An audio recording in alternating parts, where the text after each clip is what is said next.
In honor of Yom HaShoa, Holocaust Memorial Day, we hosted a wonderful speaker, historian and noted Yad Vashem guide, Yehuda Geberer. Since he was speaking to a group of pre-health students, he addressed the topic of medical dilemmas in the Holocaust, sharing remarkable vignettes of both heroism and malevolence. Infamous German doctor Klaus Klauberg experimented on Jewish female prisoners in Auschwitz I Block 10, causing infertility. He conscripted a Jewish doctor, Maximilian Samuel, to assist him in his dastardly surgeries. One day, while operating on a woman named Eliza Tsarfati, Dr. Klauberg stepped away, leaving the patient and the Jewish surgeon alone in the room. She began to scream at Dr. Samuel, "You monster, how could you collaborate with our mortal enemies?" He looked back at her calmly and simply said, "One day you will remember me yet." During her time in the camp, Eliza somehow met and fell in love with a male prisoner, Ovadia Baruch.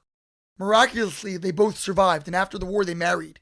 However, Eliza demanded that her fiancé sign a contract that he was foregoing his chance to build a family, the most precious goal for most survivors, due to her infertility at the hands of the Nazi beasts. Ovadia insisted, and they moved to Israel together. One day, feeling a bit ill, Eliza visited the doctor, who informed her that she was pregnant. She was astounded and only then realized what that kindly Jewish doctor, who she had presumed to be a collaborating beast, had done surreptitiously to preserve her future. The presence of mind that Dr. Samuel must have summoned during those few opportune moments is extraordinary and is reflected in countless other such scenarios, when Jews considered the ethical implications of their choices even while the Nazis sought to eradicate every trace of their humanity. This week, we read about the tragic death at the hand of heaven of Nadav and Avihu, two sons of Aaron, the high priest, as well as Moshe's brother. The story, which occurs 1 year after the Exodus, at the conclusion of the dedication of the Mishkan, or tabernacle, is actually repeated multiple times throughout the Torah. The commentaries offer a slew of rationales for these sons' demise, but the plain meaning of the text is simple and straightforward. Nadav and Avihu perished because they brought an Eish Zara, a strange fire, into the tabernacle, an incense offering that had not been commanded. The Midrash records a debate as to the deeper cause behind this indiscretion. One opinion offers that the real underlying deficiency, what made this offering so problematic, is that the brothers proffered it while intoxicated. 16th century scholar Maharal explains that, according to this interpretation, the sacrifice per se would have been permitted, but by entering drunk into a holy space, they violated its sanctity since they lacked the mindfulness necessary to relate to their service. This lack of mental presence was antithetical to the service of God. This semester, we are running a program called Focus, exploring themes of meditation, spirituality, and Shabbat. At this past week's meeting, our first live gathering this semester, I shared with the group another Holocaust account about remarkable equanimity in the face of complete terror. Rabbi Daniel Mavshavitz of Kelm, Lithuania, knew that he and his charges would meet their demise the very next day in a mass shooting outside their town. This rabbi had studied in the Kelm Yeshiva, a school that emphasized character refinement generally, and in particular the importance of maintaining one's composure under any circumstance.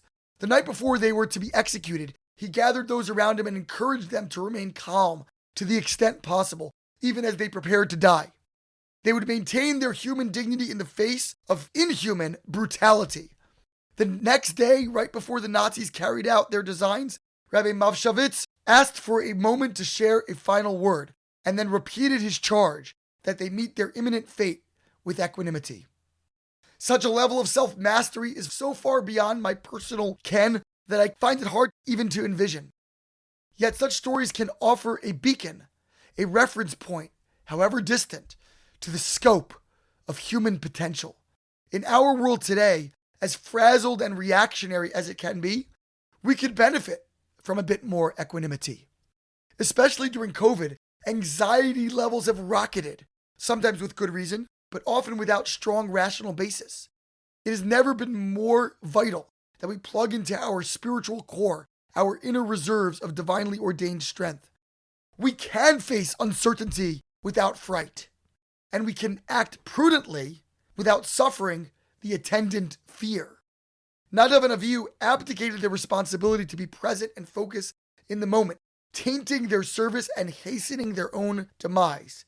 As we have described, Jewish heroes throughout the ages have demonstrated the opposite, maintaining their wits and acting with steady resolve no matter their conditions.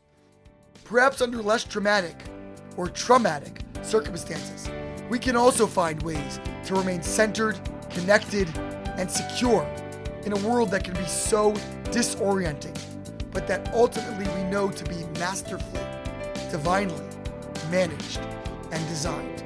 Shabbat Shalom.